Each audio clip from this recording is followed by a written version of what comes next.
Thank you for joining us on today's edition of Conversation. I am Elizabeth, and the question I would want to start with, which we'll be discussing in details within the house today, is would you employ someone based on the person's talents, skills, or would you be employing based on the person's qualification? I have an array of very lovely people, very vocal people to speak on this, and in their own ways, they've been able to touch lives in their various fields of endeavor. I have Shade here. Shade, how is our bakery? Bakery was a bit stressful because I just gave birth at the time I opened it, so I won't deny the fact that I had to close it. But of course, I'm still doing my catering service. I just published my first book. I'm still running my magazine. I'm still doing a lot of things. You're still doing a lot of things, yes. Definitely. Yes, I am. And I know Mr. Francis. Mr. Francis, you worked at a point, and then you now moved on to the private sector to do your own thing. We'll get to find out why you had to leave, and the criteria with which you're employing your own staff at the moment. I also have an educationist in the house who is a very loud voice when it comes to issues of empowerment for women, issues of empowerment for the young people, and of course, our curriculum all put together. Thank you for joining us, Pastor Julie Onoviona. Good afternoon. All right. We'll go out to the streets to sample the views of our people. When we come back, the show will just be starting.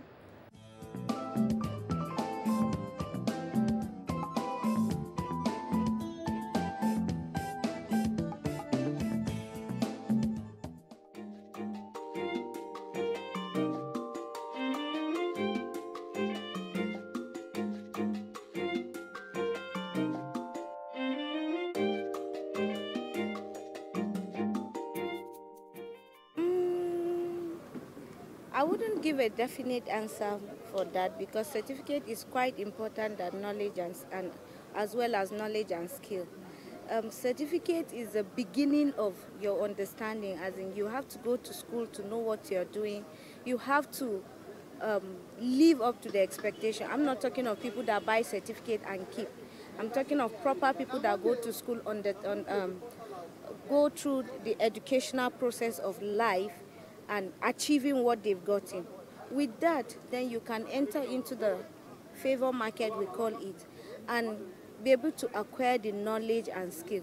But there's no way you can acquire knowledge and skill if you don't have what it takes to put you in a position to acquire knowledge and skill, except you want to do menial jobs.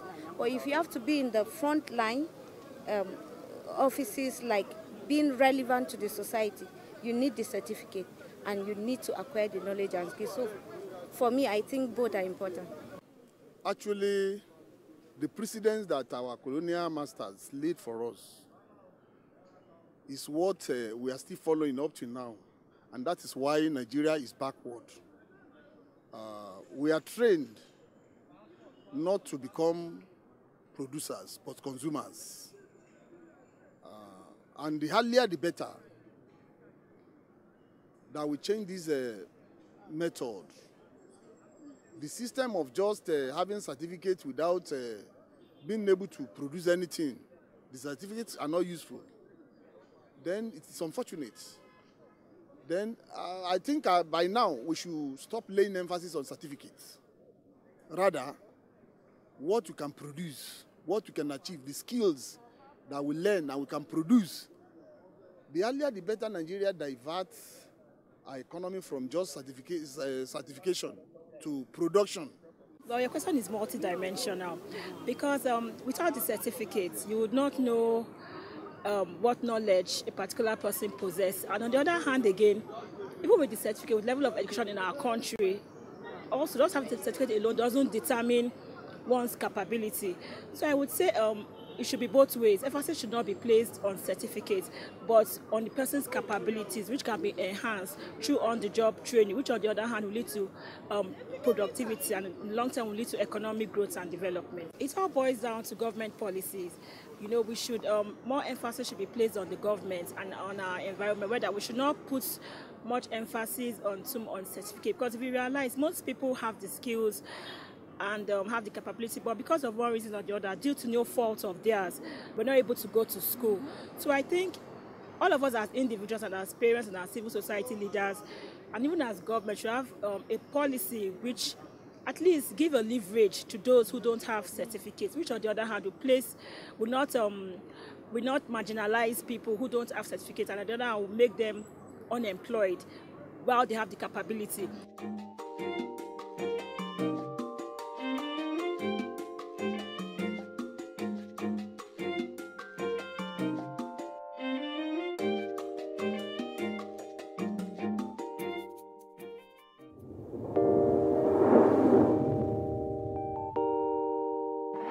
When there's a child out there that's not getting the same that your own child is getting, the difference will tell, and there will come a time in the society where that child is going to take its pound of flesh. Where you can actually, everything from watching a program with the child, you can start up the conversation from something on the TV and say, oh, you know.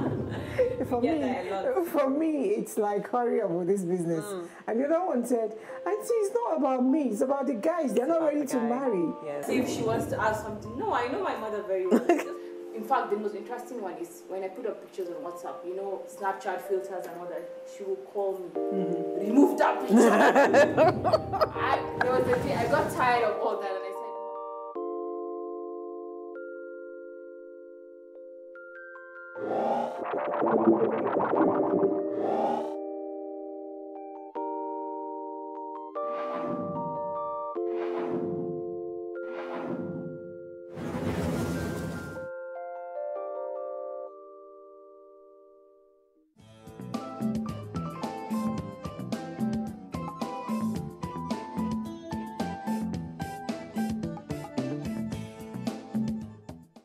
We're back.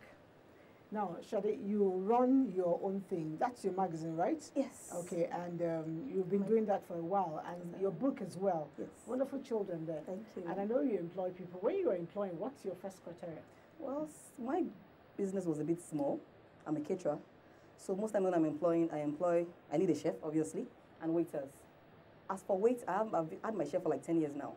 So, but for waiters, I look at their personality and their attitude, because it goes a long way. When you're serving guests, a waiter who serves grudgingly can destroy my business because they are wearing my name. And that attitude alone, the name is already in the customer's brain. Like let's say you're at a wedding right now, you're sitting down, and you see the 24/7, but they are giving attitude while serving. That name will be in the person's head forever. So I always look at your attitude, your mannerism, and how well you can serve people, because I think about, because a satisfied customer will always advertise you for free.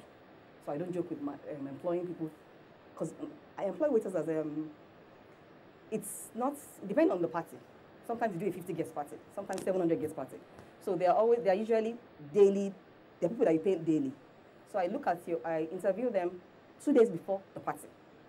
So some of them, the way they even dress, they are sagging, they don't wear the right shoes. I'll tell them what uniform to wear, your appearance, your manners. But if I see you don't have the manners that I want, I don't take you on that day. That's what I used to employ people. Wow. Mannerism, basically.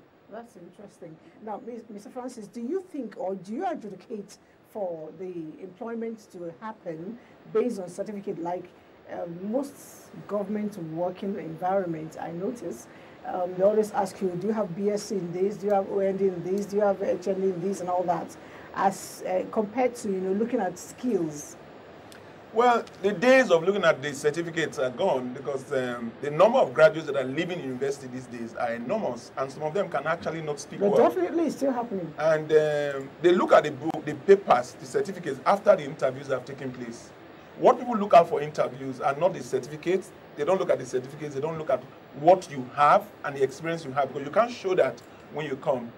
When a young man walks into my counseling room, from the door, I assess the person immediately to see his conduct. If you are educated, it will show. If you are well presented, it will show.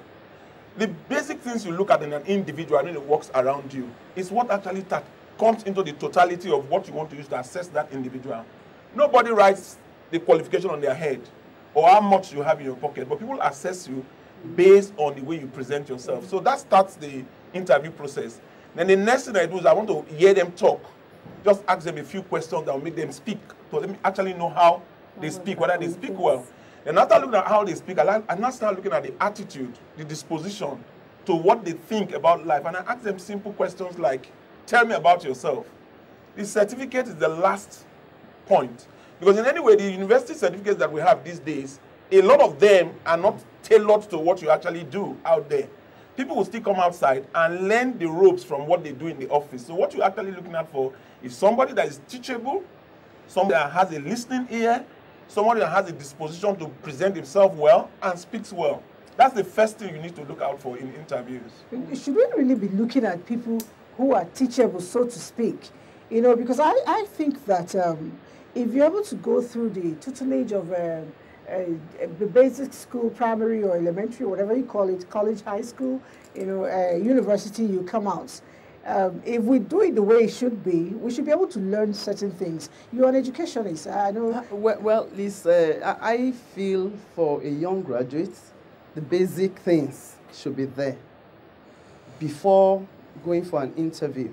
For instance, I had an encounter last week. A young lady came in for an interview, and immediately I cited him. She was roughly dressed. And I asked him, are you here for an interview? She said, yes, she was just called yesterday. And I walked her out of my office. I walked her out. So like he said, you must be able to have those basic knowledge of what will earn you a job, not just the certificate. And like he said, these days, nobody is after certificate. In my office, where I own a school, and I don't work on certificates like that. For instance, I have a physics teacher who came in, and apart from his certificate in physics, he was skilled in music, and that was the basis of employing him. And okay, right for now, music, not even for physics. No, he read physics, but he's into music. And I had to employ him based on that music. And within a month, he changed the whole system in the school. And right now, I have him as the musician in the school. And because he's around, I'm also planning for a concert in December. Wow. So you see that it's not all about certificate. Yeah, and for me, I read laboratory technology. I don't really see myself in that line, because in those days, we didn't have so many counselors in school. So I just entered into that course because my friends were into it. But I love music, I love dancing, I love creativity. And that's what I brought into my school that is really helping me. All my students, before you pass out from my school, you must have a skill. And most of the students that are already in the university, they are excelling in their own different areas. I was thinking that you would tell me all your students before they leave, they must learn how to dance shaku shaku. No. Talking about our education system, we have a major problem, fundamentally wrong. The colonial masters who introduced education to Nigeria, when they were coming, they have their own motives. The motives was to actually get people that can work with them in ministries, interpreters, and teachers. So that school system and curriculum was done in such a way that will produce those type of people. The world has evolved and moved ahead, and we are still using the same system. Yeah. It has not changed. But do you know that is why the government introduced the basic 6334? It's not working. It's not working because they have not perfected it. Okay. Let me just go with my point so I don't lose it. Okay. If you have a school system that produces people that cannot fit into society, that cannot fit the needs in society, then you are educating people that will come out of university not having jobs to do. 90% of the people that are graduates in this country today cannot fit into society. The internet is a business world today. It's a language of the business world today. People have not started looking at that opportunity. If you don't have internet in any business, you can't succeed.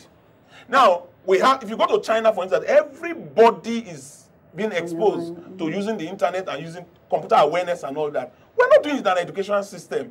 We also have the problem of the teachers, the educators that we have in our system. If you say education is very good and you want to encourage people to read, when you look at the major people that are supposed to be very successful in that system, they don't have anything to show. We have professors who don't do research to come up with things that are new and are happening in society that can be used to improve the education system. So let's go back and use the same old lesson notes. They use like how many years back? They are just churning out graduates who cram, come out and regurgitate, and when they come out, they cannot defend it. My daughter in Canada, for instance, she's in the first level of education. Our exposure is to show her how to present herself, how to speak in public, and how to gain confidence. Yeah. When she comes out to talk now, you see her like she's already beat that already. That's elementary school. The one that is in university, they take her to corporate environment to actually get involved with board meetings and all that. They're exposing them. Our education system is so archaic. Yes, what you are saying is real. We can achieve it. But until we vote the right leaders, we may not be able to achieve it. And that's why everybody should go out and vote. Vote the right person. Because when you hold on and you refuse to vote, we'll still have all these, not well, properly mentored and trained, leading us. And the story will still continue till eternity. So until we do the right thing, by coming out to vote for people we know that will be able to deliver, then we may not get there. But the electoral system is not conducive enough for people to come out to actually come out to contest. Okay, Shade was going to say something. That is why I created something called a Kidpreneur program. Okay. Now, because I have an empowerment program I've been doing since February 13, 2016. I train less privileged, the IDP, the physically challenged. So the physically challenged camp, I met somebody who can make good shoes. From my old shoes that I was about to throw away, I gave him, he changed them to good sandals. He doesn't have legs. I have one on wheelchair, she makes soap. I have another one that makes insecticides. Now I take them, I just started planning, it's just one school I've been to.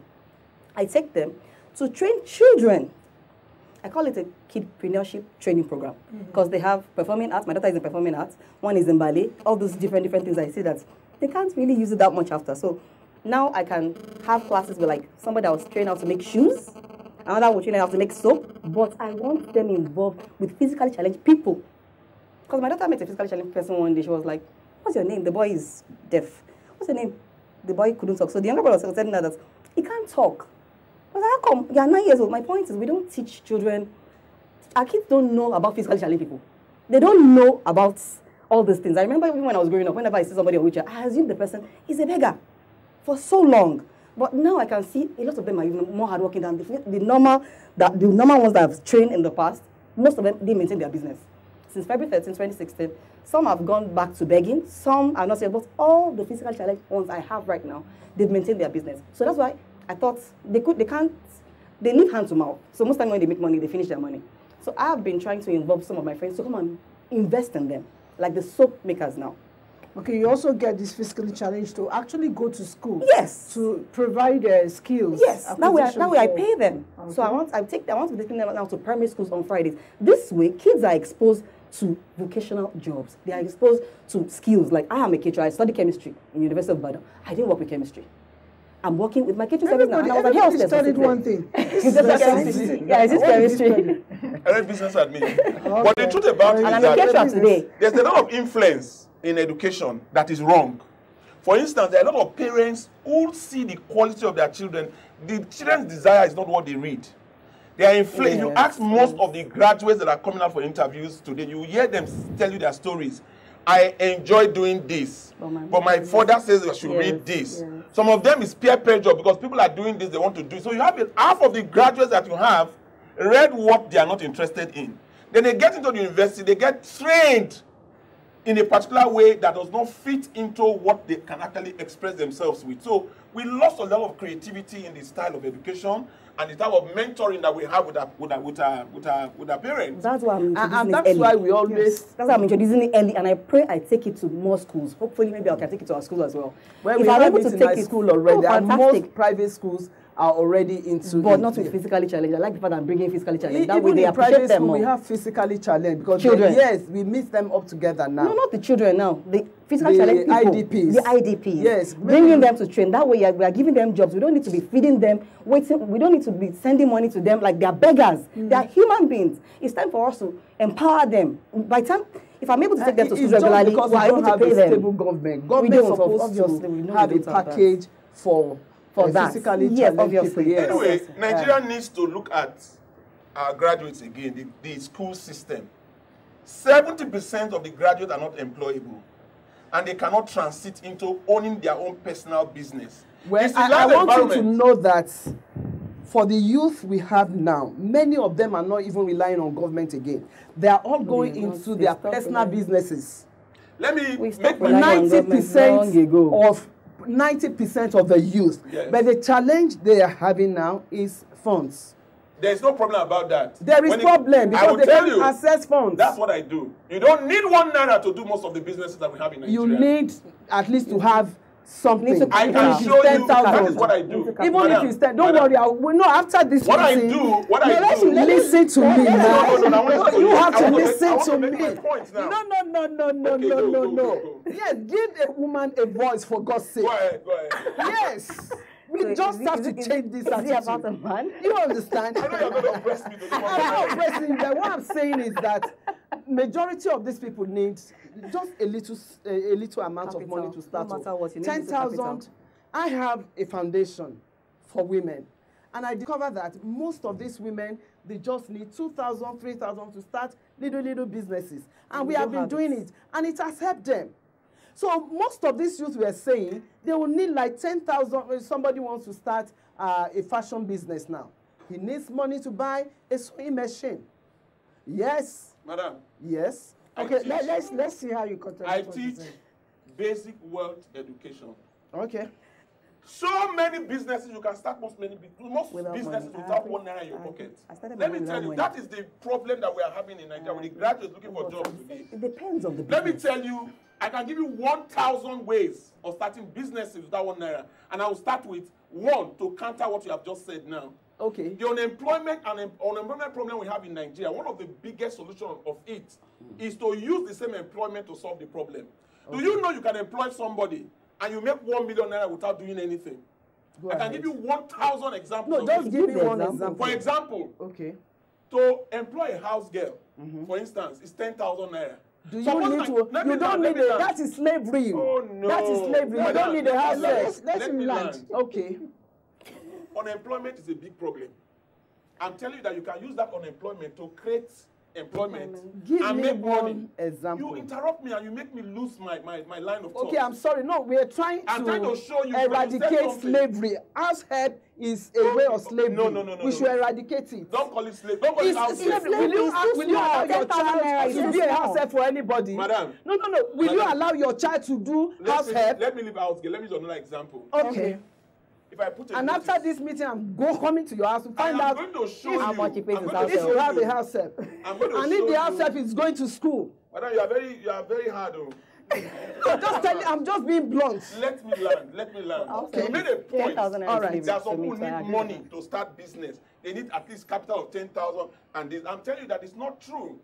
I can sell this shoe that I'm wearing today and make 1 million naira, but I will not touch it. I will not look for money. Tell us the way out so that we can learn. Don't interrupt me. Just let me learn. Okay. This shoe that you are seeing here now, people don't go out to start business because they think that they need money. If you want to start a business, you want to go and rent a shop, you want to employ somebody to stay in the shop, you want to buy wares in the shop, you want to also buy generator and diesel. You might not even make it in 6 months. Yes. Do you know I can sell this shoe that you are wearing now without having 1 naira in my pocket? If I go to the person that imports this shoe into Abuja from Italy, and I take pictures of 5 strategic shoes that I know that people will like, and I ask you the price, and I get the real discount that I can get, and I pick the picture and I put it on Instagram, Facebook, and the like, the social media, and put my price and put my phone number, how many people will call me to ask me for those shoes? That's a good How many people will go to that shop that you rented to buy those shoes? Can I tell you something? Every profession that you see today in Nigeria, you can employ a doctor and make money. Yeah. You can employ a lawyer and make money. Yeah. You can a masseuse. How can you employ a lawyer to make money? A lawyer put a notice out there. I employ a lawyer. I say I want to pay the lawyer 100,000 naira a month. Get the lawyer and lock him up in an office and tell him all you'll be doing in this office is write agreement. Turn around and go to the social media and put there that they are looking for people who want to do agreements. Go to 5 churches, announce it in 5 churches and tell them anybody that wants to do any agreement, come. I charge only 20,000 naira. Instead of the 5% and the 10% that people are charging. How many people will come to my office to do agreement? If 100 people come in a month, it's 2 million naira. How much will I pay to the lawyer? 100,000 naira. In Nigeria today, 90% of our graduates want to be employed and paid 100,000 naira. Yeah. Only 1% is employing somebody to give a job. You can employ a doctor and make money on the doctor. You can employ a nurse and make money on the nurse. Somebody was massaging me. I asked her, I said, how much do they pay you where you are working? I said, it's 50,000 naira a month. I said, let me tell you how you can make 1 million naira a month doing the same business you are doing now. And you will not be doing any massage anymore. Look for 6 people that are doing the same business. Tell them you pay them 100,000 naira a month. Hold their phone numbers. Go to the national hospital and meet the matron there and tell the matron, anybody that has stroke freshly, direct them to me, I will be massaging them. For anybody I do the massage, I'll give you 20% of what they pay me. She went to the national hospital, met a matron, and got a contact from the matron. For everybody that has stroke, they give her 100,000 to be taking care of their massage. He gets 5 people to massage. He employs 1 person to go and attend to the person. He pays the person 100,000. He gets 100,000 from 5 people. That is 500,000 naira a month. He pays the person that is doing the work 100,000. She has resigned from that place. She makes 1 million naira a month, over 1 million naira a month doing that same business. I teach people how to start businesses without 1 naira in their pocket. I teach people how to double any money, any business they're into, how to double it. What we don't have in this country is reorientation. Yeah, we need to reorientate our people. Everything you need to succeed is around you. Okay, okay. Don't graduate looking for a job. Direct them to me. Okay. They will stop looking for a job and start doing business immediately. People go to university to read and write and they spend 1 million naira, 5 million naira to go to school. They should come to my class and my wealth clinic. They will not pay more than 20,000 naira. The next day they will start doing business. Okay, Shade, how did you start yours? I know you started. Yeah, I was an hostess for 6 years. But because I loved, with one of Nigerian airlines, because I love cooking a lot. I used to just cook for my boss and give, but I've always loved business. Even in my 100 level days, I grew up in Ibadan, so I used to go to visit a lot of my friends who sell laces. So I was exposed to business early. So I used to buy Ankara of 600 naira, cut it into 2. You know when we get back from school, you're in hostel, you like to wear these free outfits. So I used to sew it in the markets. So I sold it at 150 naira per one. So that's already 450 naira for one. So I sell at 1,300 naira. So at 100 level, I used to make extra money. And my father was actually working, he was the controller of Nigerian immigration in Ibadan at that time. So I just used to enjoy making extra money for myself to buy other things. So from there, I joined my airline, was an air hostess for 6 years. While flying, I started cooking for my boss. So my friend has told me, Ashadi, I love your food though. She just came to me one day, I can never forget, Evelyn, gave me 6,000 naira. Please cook for me. I was like, oh, it's actually business. I didn't think about it. That's how I started my catering business. All of a sudden, it started growing. I will have some jobs sometimes in Abuja and in Lagos. And like he said, truthfully, you don't need to be there. When I just gave birth to my daughter, I remember I was flying. I just gave birth to my daughter. We were doing a recurrency training. And I had a job in Lagos, I had a job in Akure, and I had a job in Abuja. And I was sitting down in my class for my training. And they were texting me, where are you? Where's the food? I've now called my cousin, Christy, where are you now? Where are you guys? I was still in traffic. So I had staffs everywhere. Yes, I had staffs everywhere. And I just had my baby. And I use a pot of soup to make 1 million naira a month. And my baby was a pot of soup. A pot of soup can make 1 million naira a month. Yes. I think it was just that training. Do you know that a pot of soup can make you 1 million naira a month? Yes. Get a woman that knows how to cook very well. Yeah. Give her 20,000 naira to cook a pot of ofe there. Divide the soup into 50 containers. Sell each container 2,000 naira. Employ 6 graduates. Tell them you pay them 50,000 naira a month. Give each of them only 8 packs to sell a day. Put 2 in charge of all these banks, all these bankers. They will sell food. They don't like cooking. They will sell to them. They will put it in their freezer and be eating from it. Put 2 in charge of people that are in the secretariat. Then put 2 to go to some banks that you have in Metama to sell that food. The 6 graduates, their salary is 50,000 naira a month. The total wage bill is 300,000 naira. They will sell the 8 packs of soup a day. You will sell 50 containers at 2,000 naira. It will give you 100,000 naira every day. Take out the 20,000 I used to prepare that soup. You have made 80,000 naira a day. If they do that every day, in 20 days in a month, times the 80,000 is 1.6 million naira a month. The salary of the 6 graduates is 300,000 naira. It's not that easy to make money. And you do it. The money flows in the streets of Nigeria. Nigerians are not picking it. That is a pot of soup. That is the truth. We have money. We're sitting on money in Nigeria. I believe that. We're sitting on money in Nigeria. I wrote a book, Money is Everywhere. About 6 years ago, some contractors were working on Karu Road.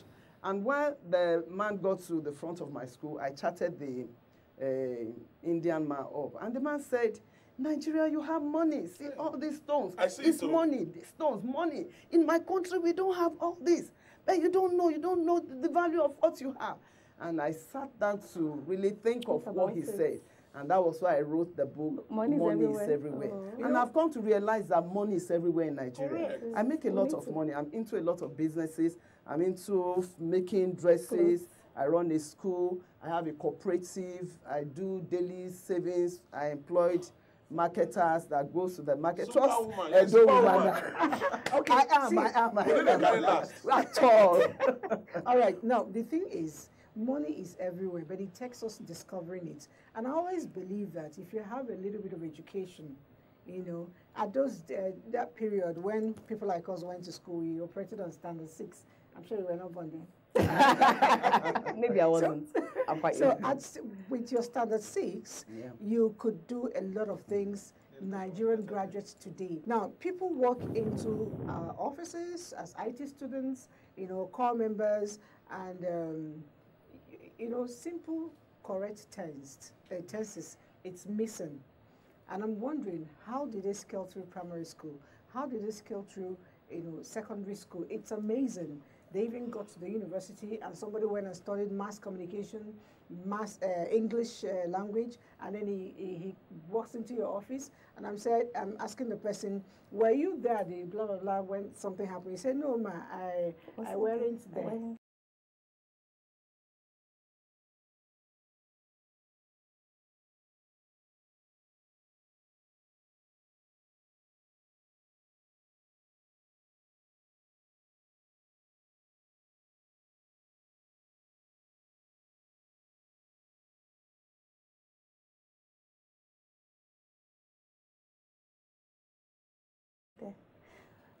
Well, you know, in those days, I went to a public school. My parents were very, very poor.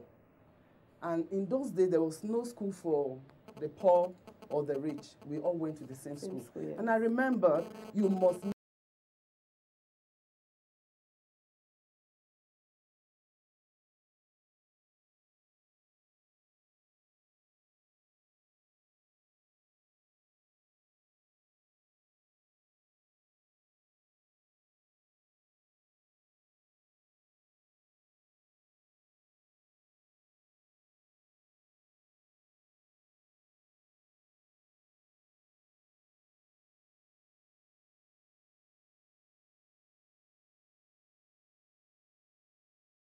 know how to read. Bintu is sitting on the table. And so by the time you finish your primary, you enter the secondary, you can do anything. It's not like that now. So what's wrong? You're an educationist. Because what's wrong? In those days, we had good quality educators. Educators that had flair. Enjoyed it. To, you know, they enjoyed the job. Yeah. But now, it's more of survival. They employ based on who you know. Once you have somebody there, you can be sure that whether you have the certificate or not, you must be there. But it's showing so even our leadership. Yes. Even our leadership system, the qualities, the people that come out to be elected, the people that will make shifts in our communities and all that, everything is wrong. If you look at, when I see the professors of these universities announcing results of the governors, and I wonder, I say, look at the professor announcing result of a tout as a local government chairman, as a governor, as a this or that. Go to the National Assembly, you see what I'm talking about. Who voted them in? Okay, we'll get to find out all about that after this time out. Let's take a break quickly.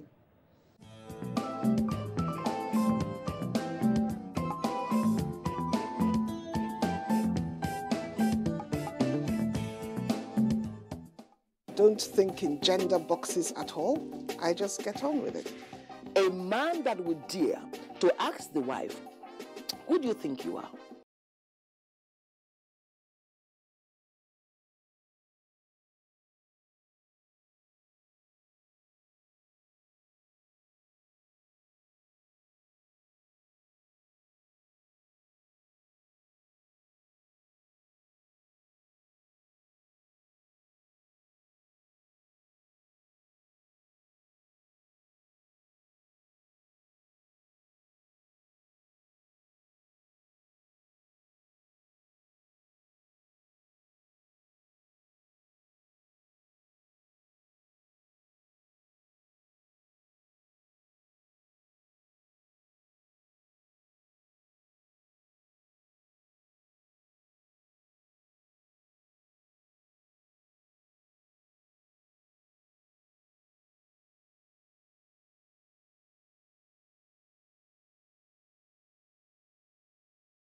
That is a real man.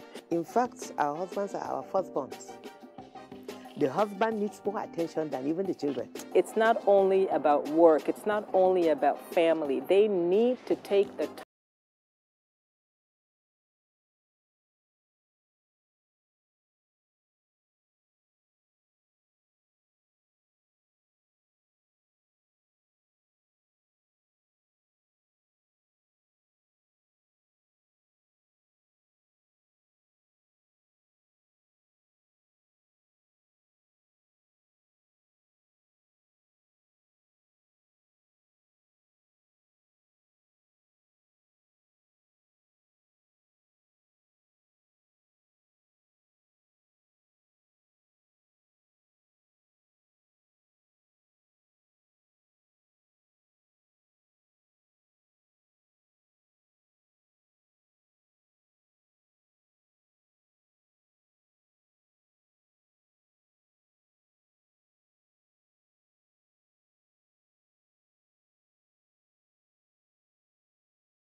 time to look after themselves, and we don't do that.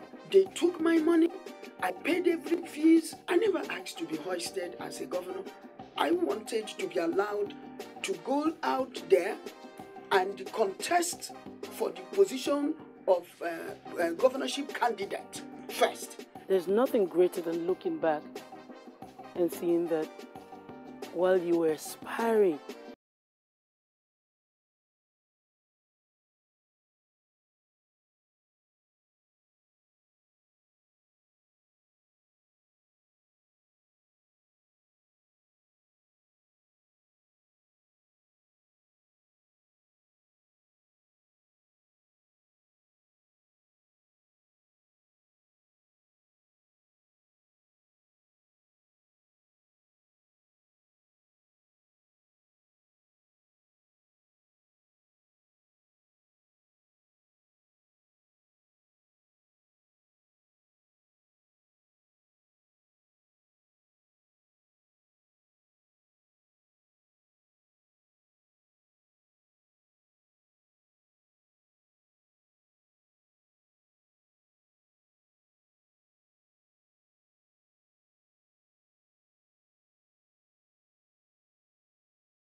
you were able to inspire others.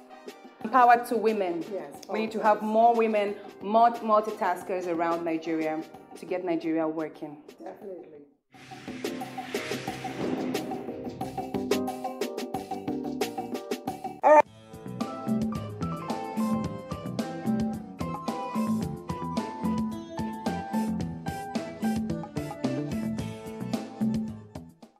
All right, it's still conversations, and our topic today, you know it all. It's all about why our graduates are not employable.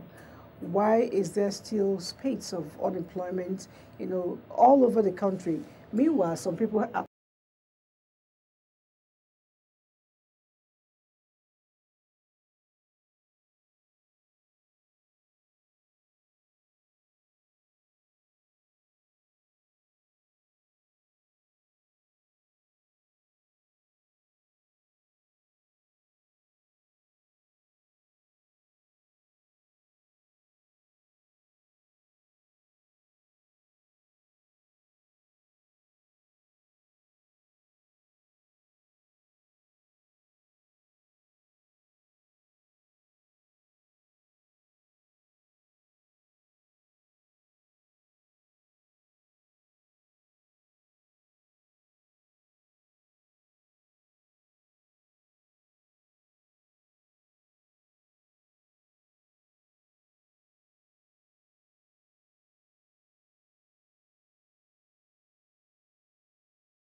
actually tell us there are jobs.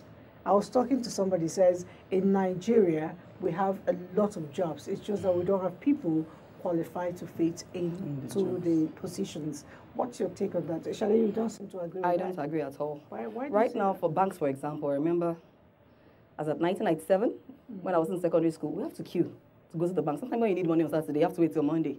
Today, I can transfer money sitting down there easily, right? That means what? Bankers will be reduced very soon. So it's time for everybody, like you said, internet has taken over. So I feel people have to create jobs by themselves, whether it's fashion designing, whether it's soup making, everything is basically online. I created my magazine, for example. I had it in the airline. And most times, I believe, being in the airline in a day, minimum of 8,000 people will see it. Because an aircraft has one out help me. But at the end of the day, the airline didn't want to pay, so I had to cut it off. That's why I started my book again. And I'm still doing my catering on the side. And I'm still baking. And I've even introduced my children to business. Your children are doing business? Yes. What do you mean by Bakehouse. My daughter woke up on 8th birthday and asked me, Mommy, am I going to be successful? I was really scared. I was like, why would you ask that? I'm already 8 and I haven't started business yet. Are you kidding I me? thought I was like, are you joking? I fell down from the bed. Mommy, I like to start my cake business now. And she Googled cake recipe. She bakes and makes money now. She just turned 9 on August 20. How do they go to school? They go to school. They bake on Sundays only. So, and when do they get to sell it? I sell it for them, obviously. They can sell it. They are 9 and 6 years old. I sell it for them. So they're catching. No. They bake only on Sundays after church. So they bake for just 2 hours. So already I've introduced them to business, and they're already enjoying it. So easily they will survive and cope in any environment they find themselves. Easily. Do you understand? And if I may comment, that was what our parents did in those days. Exactly. So I'm an old-fashioned woman. Yes, a lot of them were into businesses, all these petty businesses. And while they were doing it, they encouraged their children to join. And that was what really helped me. And so if our mothers in particular, yes, especially even the men too, they should carry their children along. You're pointing at Mr. Francis. Yeah. For instance, like my son now, my son studied abroad, and when he came back, a lot of people were like, what is he coming back to do in Nigeria? He should stay there. And the guy said, no, I prefer my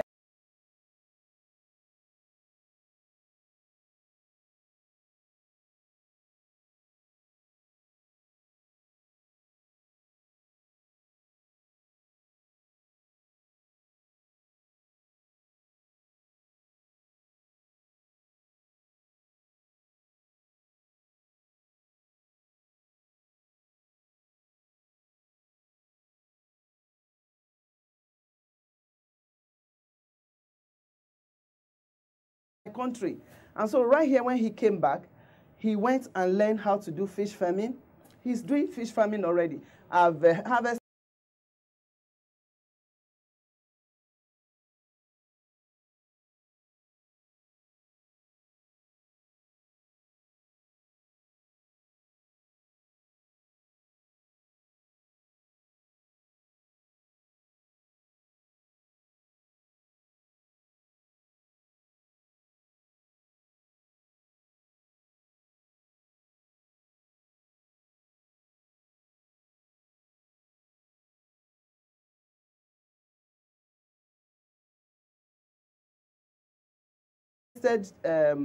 three times for him. He made a lot of money. He's into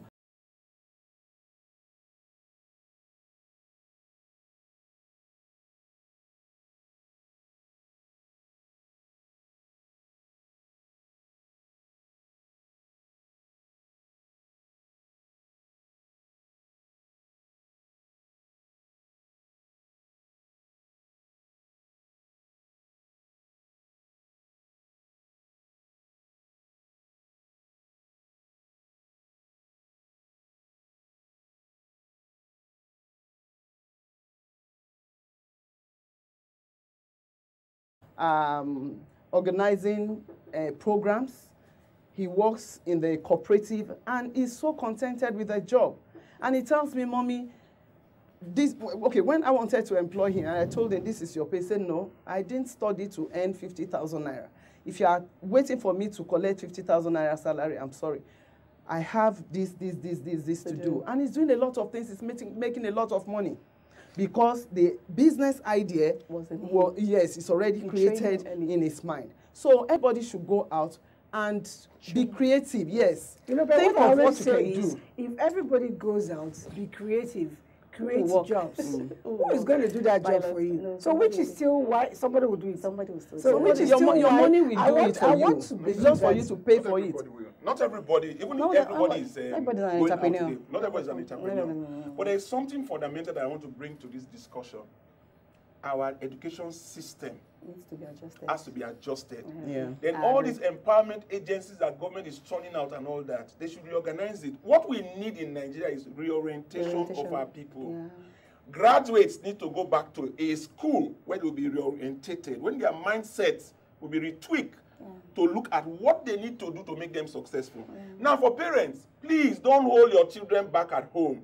In civilized environment, when you turn 18, you're already aspiring to leave and start living home to be on your own. In our system here, our parents keep them like this. They keep them in the house. At 40, they are still at home. If a young child knows that at 18, I'll be hitting the street, my daughter is already doing VAT jobs already in civilized environment.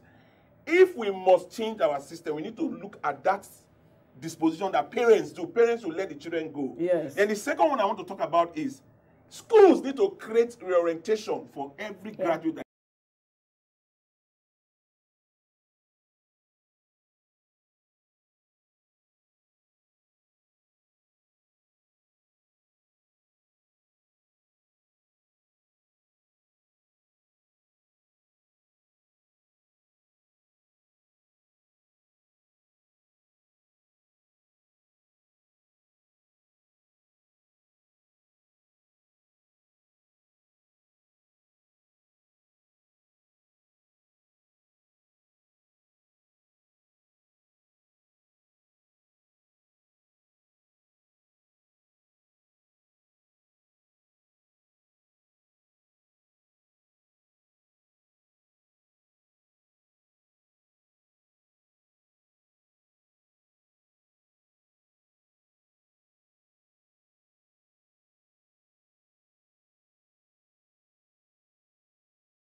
That is coming out.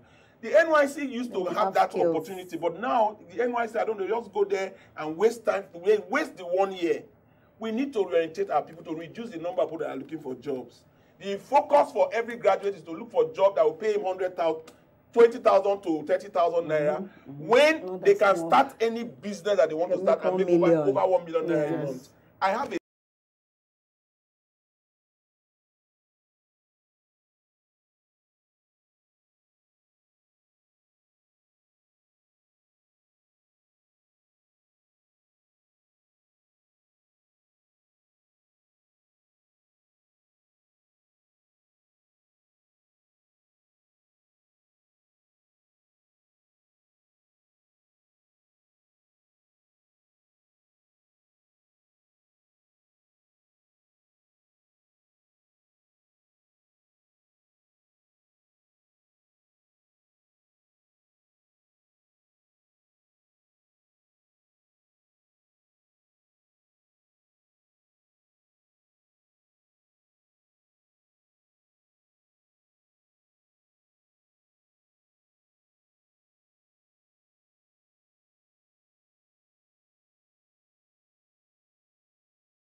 school. It is difficult to gather them to actually come to the school, to be transformed in their mindset. Government, development agencies, NGOs, state governors, if you give me the opportunity, I will reduce unemployment in Nigeria by over 20 to 40%. The problem we have is even the monies that come from international environment that want to support causes like this, they are frustrated in Nigeria. They can't work with government because of the bureaucracies, and if they open it to the private sector, you will see 70% of the people is 419. Nigerians are very creative. If you reorientate their minds, they do very well. We just evolve leaders and parents.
Parents who just derailed.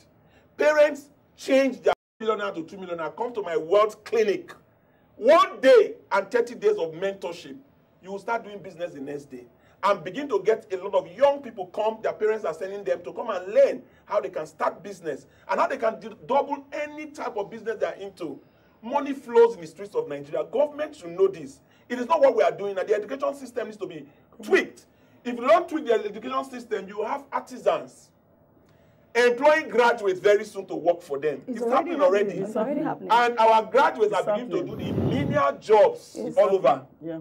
I see a lot of graduates that are driving the streets now. They are driving Uber cars. Yes. That's what they are doing because they are not wired. They went to school, they read what they are not really interested in, and they came out of university more illiterate than they went to university. I think it's all about talking to their mind. It's all about the mindset. Yes. Until they talk to their mind, then things may not change. So government needs to support that change. And the television station, please come up with more programs that will give orientation to our youth. The creativity that we have in Nigeria, you can't beat it. I feel government is trying. It's just that the people involved are not really putting the money in the right places. Government is trying, but the implementation is wrong. Can I tell you something? That's what I'm saying. Government is doing a lot with empowerment, but the implementation is not reaching out enough. Amnesty, for instance, is doing wonderfully well, but they are training more people that will become graduates who don't have jobs to do again. But that same money they are putting in that program can do orientation in every local government. And the orientation can actually go far-reaching. you'll be able to take over 1 million people out of the streets. Okay, what about a situation? I've had a lot of people complain. You go to look for employment, you know, fresh graduates. Okay. At the age of maybe 22, 23. You walk into an office, let's say Mr. Francis' office, and then he's asking me for 5 years experience, 8 years experience. Where does that happen? It is supposed to be like that. Okay, it's supposed to be like that. Supposed to come from? If you go to civilized environment, when you are in secondary school, you should be doing some vac jobs that you put in your CV. Like my daughter now, if you look at her curriculum, and they don't wait to get employment. They do volunteering if they don't have jobs. Yes. They do volunteering. And then collect recommendation later. Yes. Okay. They get all they do volunteer jobs and they go do the jobs and get it in their CVs. And so by the time they are 23, because over there, the aspiration is to be a human being when they are 18. Our graduates here cannot start life. They can't rent a house. But on the other side, they can't rent a house. They can't marry because the salary they earn cannot make them be a man. But if you go abroad, 18-year-old child either contributes to the parents of the housekeeping and all that, or they are in their own already. But our own here, they are aspiring to be on their own when they are 40. Look around you today, you see a lot of young people, 40.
Loitering about. Still living in their parents' homes. Yeah. But on the other side, just like you said, but the other side, job experience is what you said. That means you need experience. On my own side, when I wanted to take my CV, after strike of 2 years, I was already 26 looking for a job, and they said I'm 24. What do you expect me to do? Okay, they said you must be 26. 23 to 24. And I was 26 because of 2 years strike of that time. I passed the age already. And most people tweak their age. We all do it just to get the job. Wrong. It's lack of integrity. That's why a lot of people do. I won't lie. They have to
in the outside world, but I did not do that. Anyway, I got another job at the end of the day because there was no way I could take it.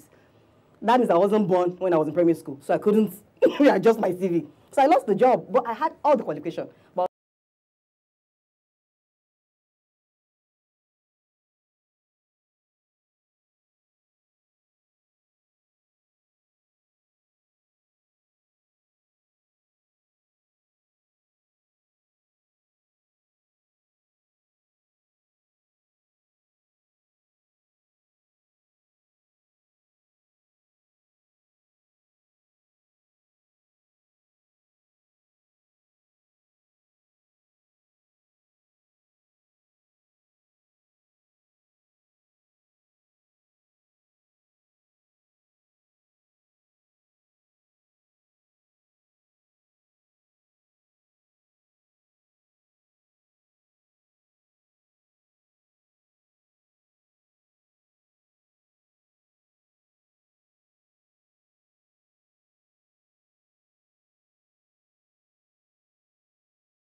affected us because of strike during the 1999 strike. I think it was ASU strike of 2 or 3 years or something like that. So by the time I graduated and I was looking for a job up and down after service, I was already.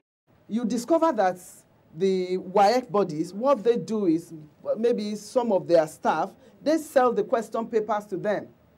And so if there is any leakage or anybody should be held responsible. Yeah. If there are private schools that are doing that, they should be held responsible. They should be shut down. They should be shut down. We are supposed to have inspectors, education inspectors. Education inspectors. That should go around the schools to find out what they are doing. What you are saying now is you're a Christian school. But the truth about it is that the people that are coming for employment, the people that come to my mentorship class, if you interview them, you will know that some of them, they bought the certificates. Because you cannot see somebody who is a graduate who cannot read and write.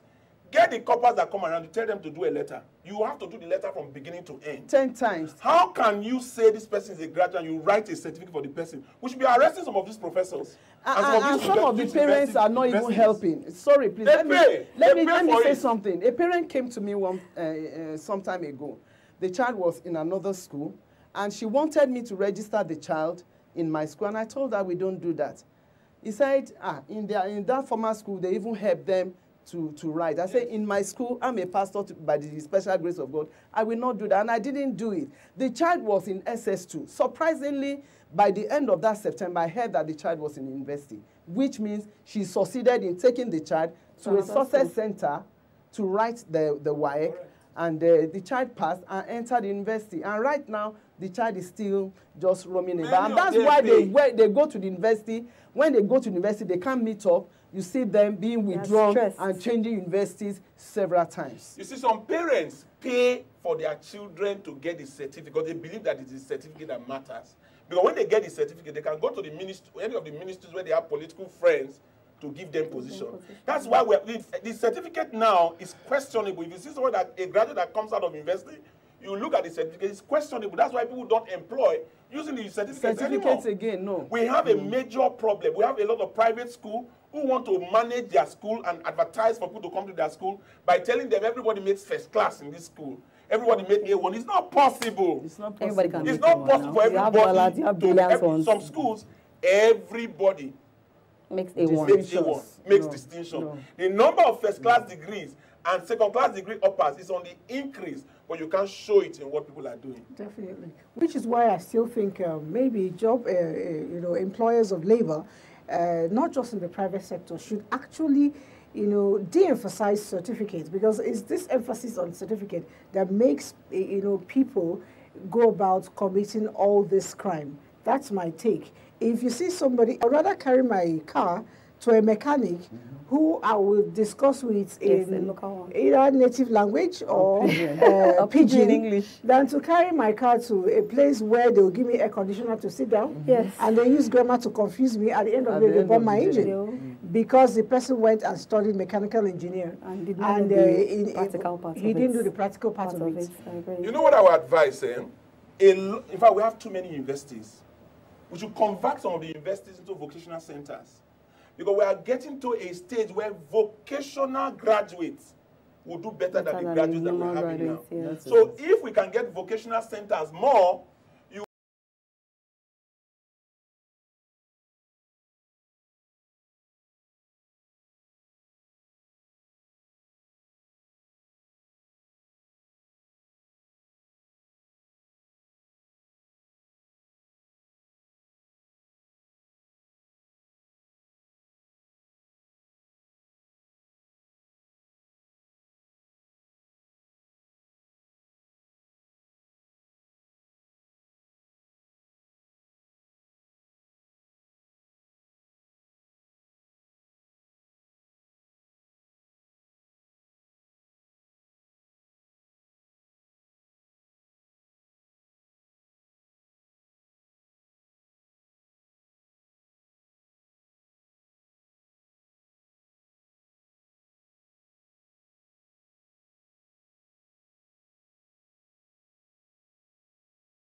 You have people going to learn what they really want. they are creating jobs. Now, when they finish doing the learning on the vocational schools, let them have wig and gown. And you know, that's why we have polytechnics. The polytechnic is working. It's not polytechnic.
Graduates who are illiterate.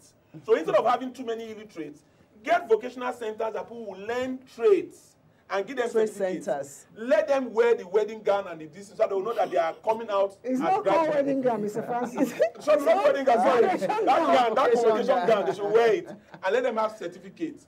Then all government should also come out with a regulation.